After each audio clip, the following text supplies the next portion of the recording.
Cleo, you okay? Did you make it through the storm? You did? That hurricane fizzled out before it got here, didn't it? Thank God. It was really tough on those folks down in Louisiana. I do hope and pray they all came through it okay. We didn't have much trouble here, did we, Cleo? Just some gusty winds and a lot of rain. And it has been continuing to rain off and on ever since Wednesday night. Yep, you're my lady. You're the queen of the yard. Yes, you are. There goes the school bus with all the youngins on it, heading home after a wonderful day of learning at school. Oh, what's over here? Oh, that's a Speedy. Is that you, Speedy? Yeah, is that you? Oh, is that my girl? You are. Can you talk to Papa? Speedy, Speedy. Oh, you got those little love purrs. You do.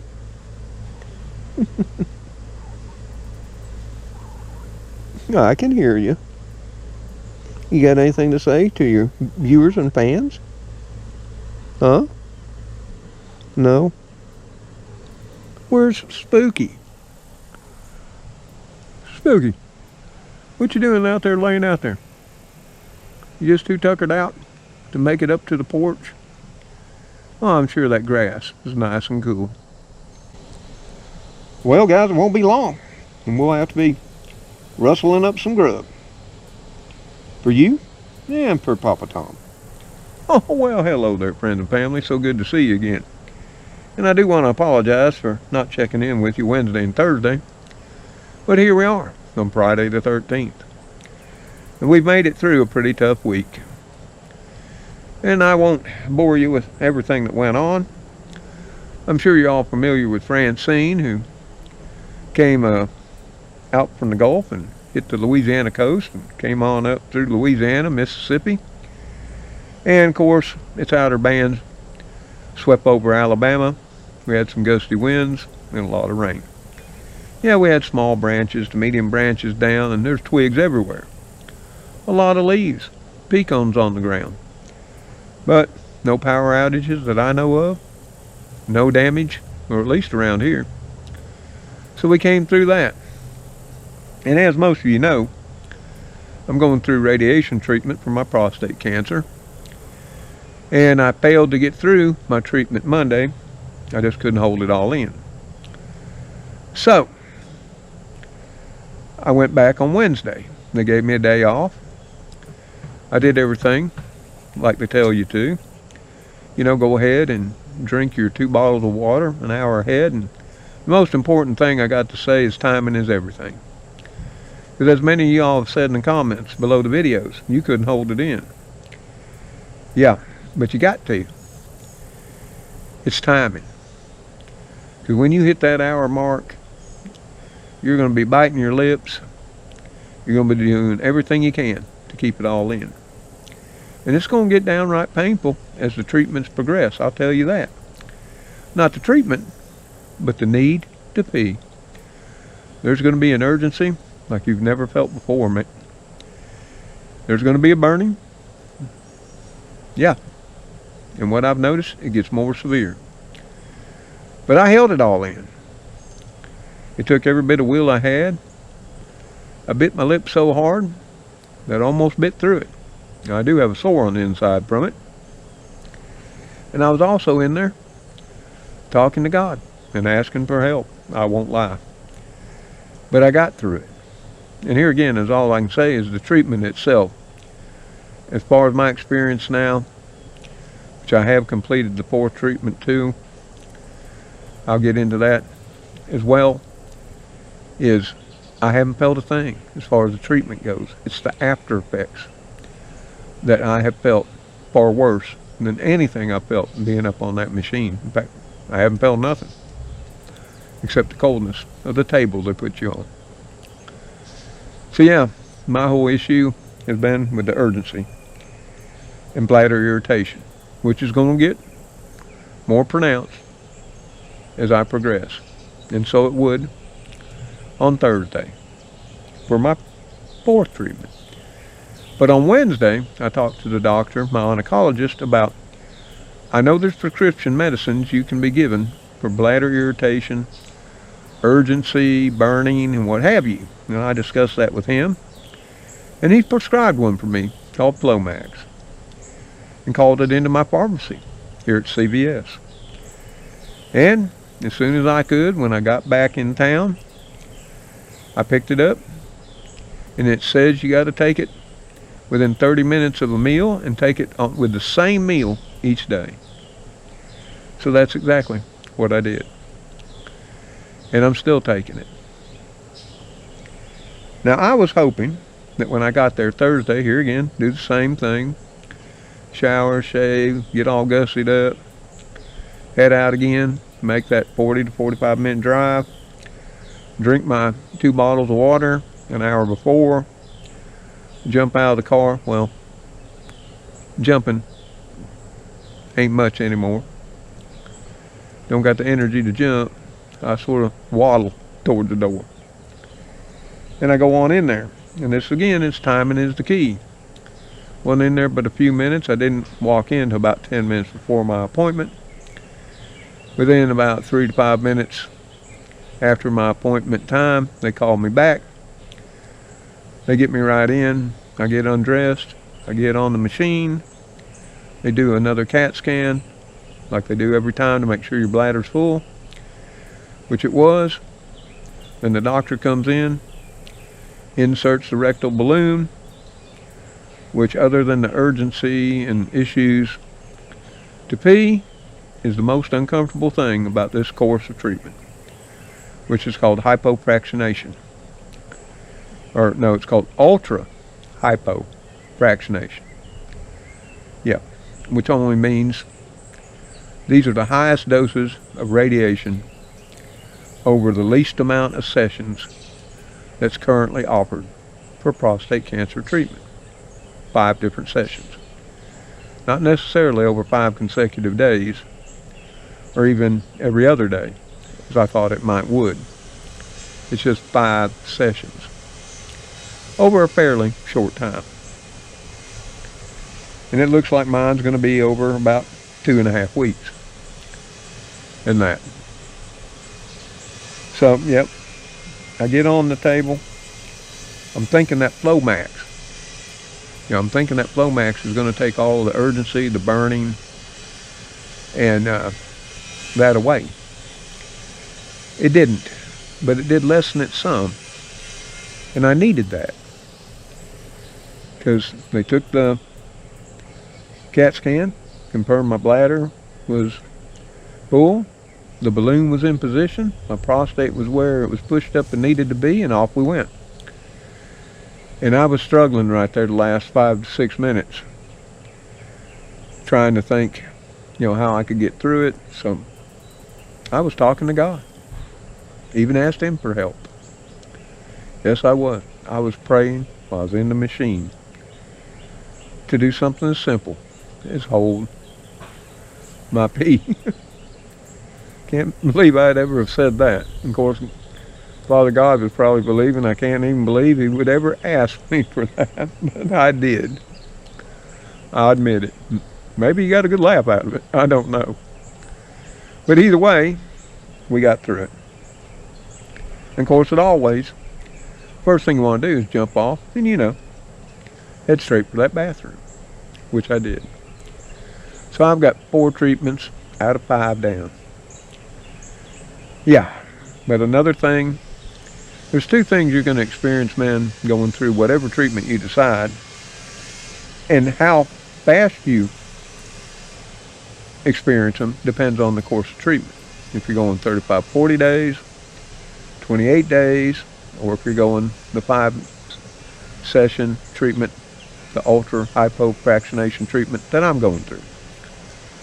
See, the side effects I'm experiencing are accelerated due to the higher dosage of radiation.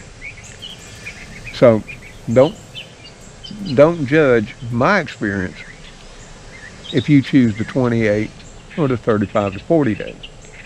you'll probably experience what I'm experiencing now much, much further in your course of treatment because of smaller doses of radiation, you see. I can't tell you for true, but I would think that's how it would work out. Talk to your oncologist to find out. But I underestimated this bladder irritation. I really did. Because that was the number one thing that was brought up that you were going to have to deal with. The rapid onset of bladder irritation. Of course, since if you've never had bladder irritation, which I couldn't say I had, you know, I didn't know what I'd be experiencing. But now I do. It can make a strong man cry. I'm going to tell you it can. Uh-oh. Speedy found a squirrel. Never fear. The squirrel always escapes. Well, most of the time. Anyway, you've got the urination to pee, and then you've got the fatigue. And here again, I'm seeing that much faster. That side effect is being accelerated, here again, by the higher doses of radiation I'm being given than you might experience if given the much longer treatments. So make sure when you're discussing this with your oncologist and doctors and doing your own research that you understand how serious these side effects can be. Because another one that's going to take a toll on you, and that's why you haven't seen me the last couple of days, and that's the number 2, fatigue.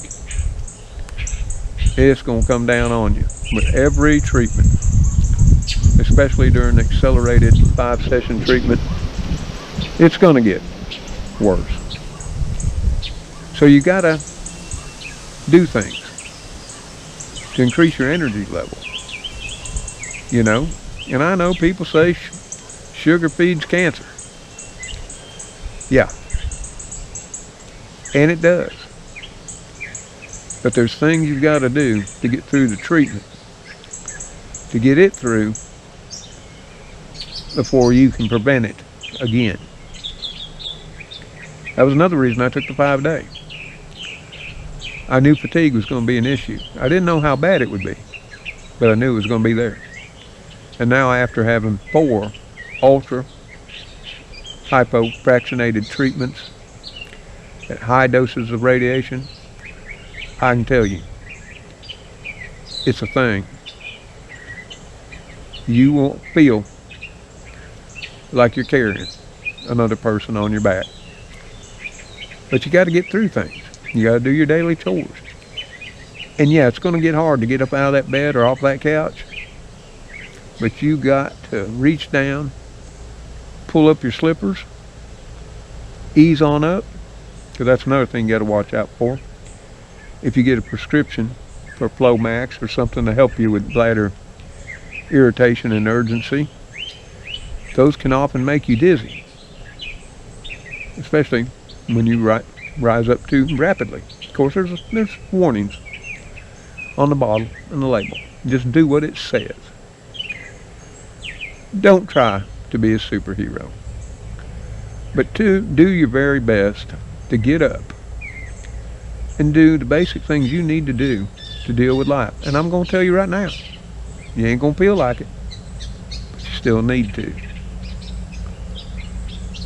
You need to feed your animals. You need to wash those dishes, wash those clothes. You need to cook you some food. The best, and here's this thing. I sort of get more down on the comments about you got to eat all this healthy stuff, like I don't know that. You know, I don't know that, you know, fruits and vegetables and lean meats and all that are the best for you. But until you're here, sitting in my shoes, feeling like you're carrying a car on your back, you won't know how tempting it's going to be to whip out a hungry man. I'm just going to say that.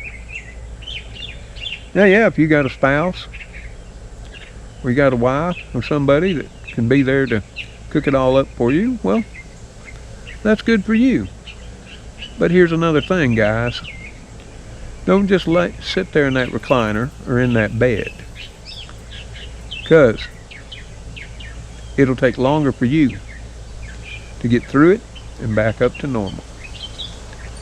I think one of the most important things through all this is having a will to get through it, a positive attitude, a will to succeed, and that ability to make yourself get up and do the things you need to do for you to get on with life.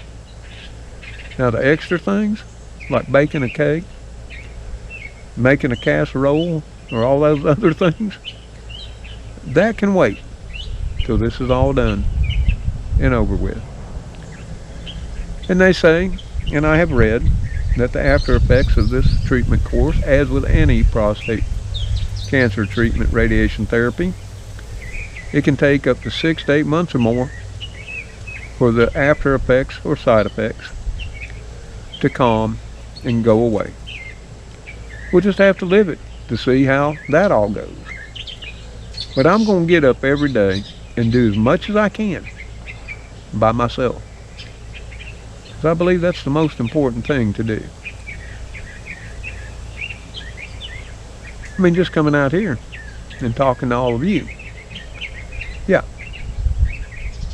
Listening to my birds, giving me all the encouragement. You've heard them all the way through this episode of Mr. Tom's Neighborhood. They're up there somewhere, cheering me on. As many of y'all have, through your thoughts and prayers. And I appreciate that. So yeah, that's about all that's going on in Mr. Tom's Neighborhood. We come through the storm, weather-wise. We've come through last week's storms, radiation therapy-wise. But we got one more session left, and that was supposed to be on Monday, but the doctor's got to be somewhere, and he's got to be there for my particular course of treatment. The technician just can't do it. So my last treatment of this course of treatment, hopefully it eradicates the cancer from me, we'll just have to see over time, is Wednesday. And I'm grateful for that, because that'll give time for my bladder to heal up, me to get some rest, get re-energized, so I can get on with living the best that I can, right here in my neighborhood. So that's me. That's my life. That's what you see on this channel. We don't make it up. We don't follow the trends. And we don't do clickbait. Just real life. Take it or leave it. This is all we got. So hey, it's getting late in the evening. I got to get in and scrounge up some food for the kitty crew, which is all not too far away. Got to get some rounded up for little Princess Gracie. And I got to think about what I'll be putting together for me tonight. I had plans for something really special, but I forgot to take it out. I'm going to have to write a note on the fridge because it's very special that I need to make tomorrow night. So yeah, until we see you again on that next episode of Mr. Tom's Neighborhood. Yeah, we'll try to make it something, since we got 5 days off, a little more uplifting than what we have been. Maybe take a walkabout and show you what we still got growing on. Maybe you can tell me what you still got growing in your neighborhood. So yeah, y'all take care. Stay safe out there. And may God bless you as you bless those in your lives. Goodbye for now. I'm going now, guys. I'm going now. Okay, Cleo. I'm heading on in. Got to remember to stand up slowly. Yes, I do. And it always helps to support yourself. We're all getting old. Whew. Yep. I do appreciate the thoughts and prayers. We love our viewers, friends, and family for everything they do. Because they do make our lives better, don't they, Cleo? Yes, they do. Yep. I'm heading on in. Later, all.